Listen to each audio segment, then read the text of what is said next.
நிபாபீஸ் இது 9ஆம் நாள் தினமும் ஒரு வீடியோ சேலஞ்சில். இன்றைக்கி நான் ஆஃபீஸ்க்கு ஆஃப் டே லீவு. அதனால் ஒரு மண்டக்குழியில் போட்டு நேராக பேங்க்குக்கு போயிட்டேன். போன இடத்துல சில டாக்குமெண்ட் ஜெராக்ஸ் எடுக்க வேண்டியது. ஜெராக்ஸ் எடுக்க முழுவதா வெளியே ஜா அப்படின்ட்டாங்க. நானும் ஜெராக்ஸ் கார்டில் போய் உட்காந்தாங்க. எல்லாருக்கும் நடக்கிற அதே மூமெண்ட் தான், சங்கீத சுரங்கள் மூமெண்ட் எனக்கும் நடந்துச்சு. ஒரு 10 நிமிஷமாக வெயிட் பண்ணி பார்த்தேன். அதுக்கு மேலே போயிட்டே இருந்துச்சு. ஒரு 1/2 hour கழிச்சு அவர் போட்டு கொடுத்தாரு.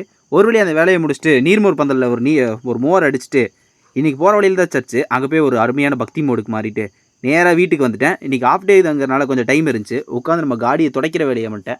காடியை துடைச்சி பழப்பெல்லாம் ஆக்கிட்டு நானும் கெட்டப்போ மாற்றிட்டு ரெடி ஆகிட்டேன். போகிறதுக்கு முன்னாடி நம்ம ஜோசப் குருவிலா கொண்டை எப்படி இருக்கு, நல்லா இருக்கா? அந்த கொண்டை ஆஃபீஸ் போனோடனே கலைஞ்சிருச்சு. அங்கே போய் இன்னொரு கொண்டையை பார்த்தா ஒரே ஒரு முடி மட்டும் நான் சொல்கிற பேச்சை கேட்பானா அப்படிங்கிற மாதிரி இருந்துச்சு. அது என்னென்னமோ பண்ணி பார்த்தா கடைசியில் வெறி போங்கடா நீங்களும் உங்கள் கொண்டை அப்படின்னு உட்காந்துட்டேன். நம்ம சிஸ்டம் இன்றைக்கி காப்பி பண்ணுறதுக்கு ஒரு 1 hour எடுத்தாங்க. அதுக்கு மேலேயே எடுத்தான். அப்புறம் நடுவில் டீ வந்துச்சு. காப்பிக்கு அப்புறம் டீ, நடுவில் ஒரு மில்க் பிக்கிஸை உள்ளே தள்ளிட்டேன். அது முடிச்சமாச்சு. அப்புறம் நேராக வீட்டுக்கு வந்ததுக்கப்புறம் இன்னொரு காஃபி அதை குடிச்சிட்டு இன்றைக்கி யூனிவர்சல் ட்ரெஸ் கோடான லுங்கியை கட்டிட்டு இன்றைக்கி நாளை முடிச்சிட்டேன். ஐயா நிபாபீஸ் மறக்காமல் அந்த ஃபாலோ அண்ட் சப்ஸ்கிரைப் பண்ணிடுங்க.